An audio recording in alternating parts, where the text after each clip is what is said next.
Hello students, स्वागत है सबका इस YouTube चैनल पर। दोस्तों आज हम देखेंगे 11th क्लास फिजिक्स वेक्टर में। आज हम समझेंगे शून्य सदिश, जीरो वेक्टर। इस टॉपिक को तो हम समझेंगे कि शून्य सदिश क्या है, जीरो वेक्टर क्या है। इससे पहले हम आप लोगों को दो मोटिवेशनल लाइन सुनाना चाहते हैं, सुनिएगा ध्यान से। ना थके हैं कभी पैर मेरे, ना हिम्मत हारी है, जज्बा है कुछ करने की, इसीलिए सफ़र जारी है। देखिए इसका परिभाषा होता है वह सदिश।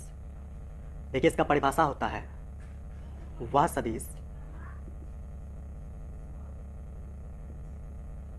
जिसका परिमाण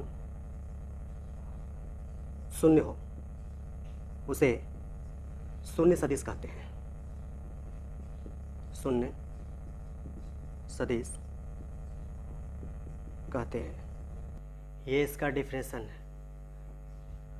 वह सदिश जिसका परिमाण मतलब कि वैल्यू, मैग्नीट्यूड कितना हो, शून्य हो।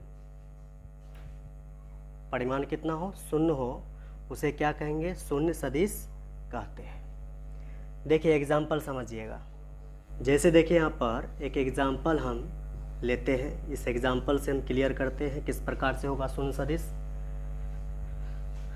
जैसे देखिए एक वेक्टर मान लेते हैं आगे की ओर है, इसको मान लेते हैं वेक्टर ए। इस वेक्टर ए की डायरेक्शन किधर है, आगे की तरफ। एक और वेक्टर लेते हैं जिसका डायरेक्शन इस वेक्टर के जस्ट क्या है, अपोजिट है, उल्टा है, इस प्रकार से। इसको हम मान लेते हैं वेक्टर बी। और देखिए दोस्तों, ये जो वेक्टर ए का जितना परिमाण है उतना ही परिमाण का क्या है, वेक्टर बी। मतलब वेक्टर ए और वेक्टर बी दोनों आपस में क्या है, इक्वल है, बराबर है।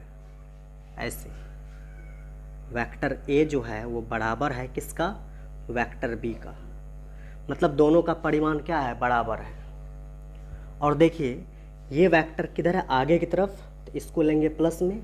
ये वेक्टर बी जो है ये किधर है, इसका डायरेक्शन किधर है, देखो पीछे की तरफ, तो पीछे है, अपोजिट डायरेक्शन, इसलिए इसको हम मानेंगे किसमें, माइनस में। इस वेक्टर का डायरेक्शन आगे की ओर था, इसलिए इसको प्लस में। इस वेक्टर का डायरेक्शन इस वेक्टर के जस्ट क्या है, अपोजिट है, इसलिए इसको किस में मानेंगे, माइनस में। और ये दोनों आपस में क्या होंगे, बराबर होंगे। अगर हम क्या करें दोस्तों, इन दोनों वेक्टर को आपस में ऐड कर दे, जोड़ दे, तो इसका परिमाण कितना हो जाएगा, शून्य। और वही क्या कहलाएंगे, शून्य सदिश, जीरो वेक्टर।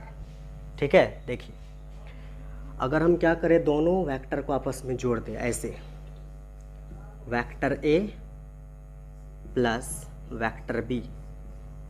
ठीक है, ये वेक्टर ए किसके बराबर है, वेक्टर ए किसके बराबर है, वो बराबर है माइनस बी वेक्टर के। तो वेक्टर ए को क्या लिख सकते हैं, वेक्टर ए को लिख सकते हैं minus b vector, minus b vector. ठीक है, प्लस का प्लस, इधर क्या चल रहा है, बी वेक्टर। ये देखिएगा, ये जो है आपके पास वी वेक्टर किस में, प्लस में, ये बी वेक्टर किस में, माइनस में। एक बार प्लस में, एक बार माइनस में, इसलिए दोनों आपस में क्या हो जाएंगे, कट जाएंगे, और बचेगा मेरे पास कितना, शून्य, जीरो।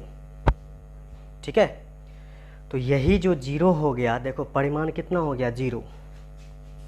मैग्नीट्यूड यानी कि परिमाण वो हो गया दोस्तों जीरो। इसी को हम बोलेंगे क्या, जीरो वेक्टर। वह सदिश जिसका परिमाण कितना हो, शून्य हो, जीरो हो, उसे क्या बोलते हैं हम, जीरो वेक्टर या शून्य सदिश। उम्मीद है दोस्तों आपको समझ में आया होगा। ठीक है।